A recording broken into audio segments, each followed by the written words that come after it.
Hi, this is Jim's Little Boat. I'm Jim. Going to spend a few minutes talking about sails. I thought it would just be 2 or 3, but it turned into a longer video. We'll talk about whipping the ends of lines, telltales, pendants, size of sheets, and my futile attempts to try and clean the sails. So that's what we're up to today. Let's get to it. I will be the very first to admit that I am blessed with an embarrassment of space in which to work. Today's project on the sails means I have 116 inches of work surface between the table saw and the workbench. And I'm going to take advantage of that because I'm 72.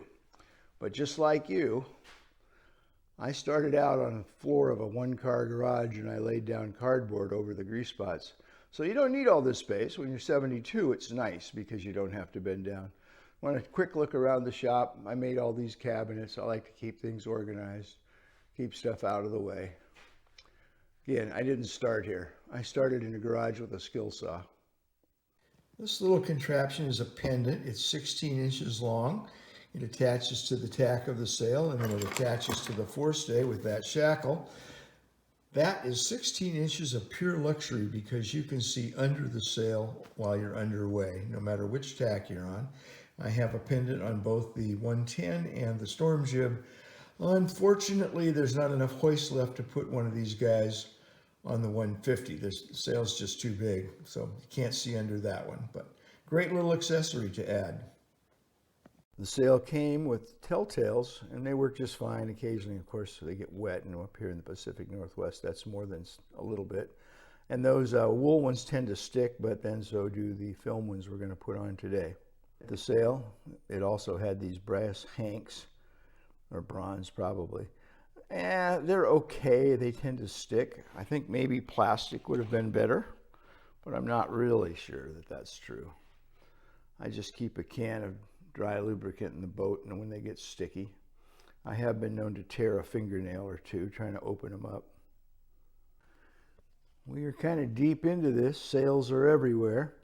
Probably the hardest part of the job is getting these little tabs off. I bought these at West Marine. They work great. For no particular reason at all, I'm putting red on the starboard side of the boat. They gave us red and green, and I thought, well, what the heck. So I just stick this little tab on.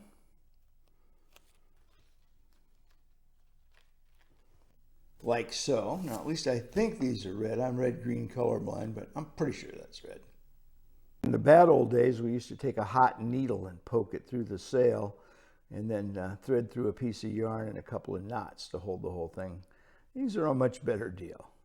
The reality is you should not fold sails. You should roll them because the creases wear harder and sooner than the rest of the sail. But what's the logical alternative?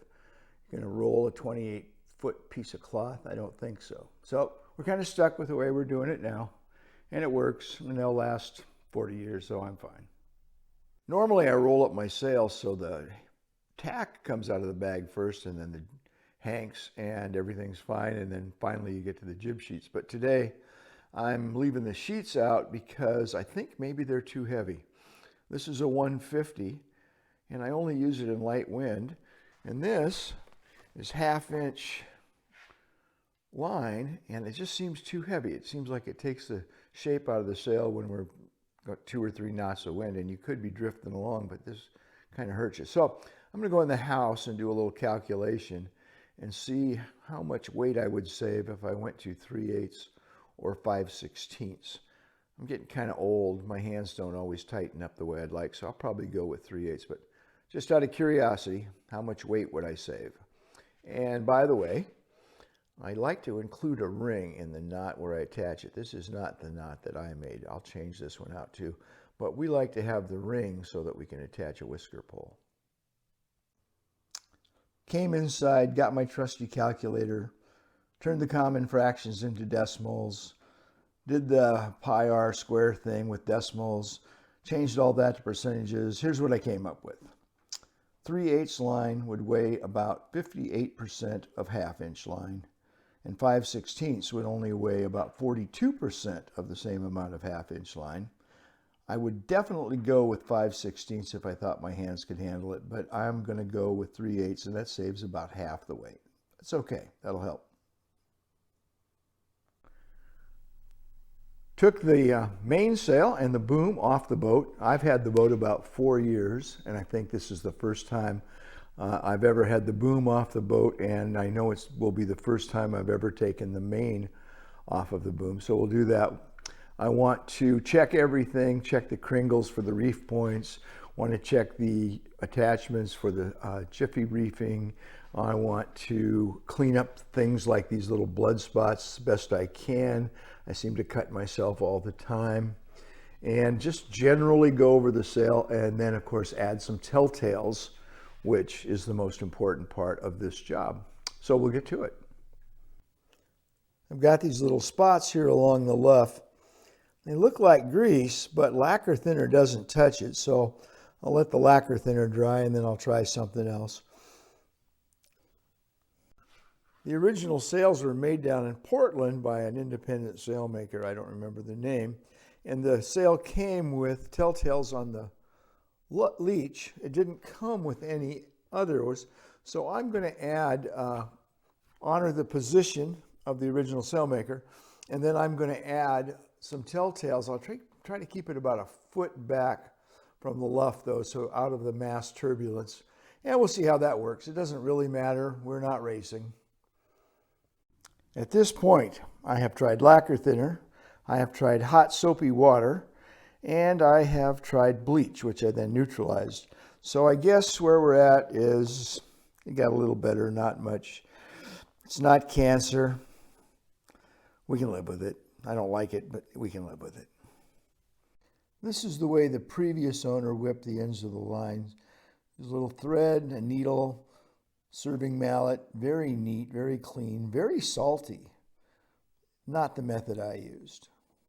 I melted the end of the line, cut it very carefully, wrapped it tight, and then put a shrink fitting over the top of it. I think it'll hold up. They used to sell these, but they weren't very popular, so I made my own. We've kind of put everything back together. I shortened the out haul. It's on the other side. It was always hanging in my face. Of course, we put the sail on the boom. We've reinstalled the single line reefing. I think when I get this on the mast this spring, I'm going to go ahead and relocate 2 fittings there. Too much friction. It works great, but there's just too much friction in the system. It's the forward block on the single line reefing. That's all taken care of, and we have whipped the lines with my little heat shrink. So I think we're ready to put this back together and store it till springtime. Moving on to the next items on the list. I hereby award myself a check mark.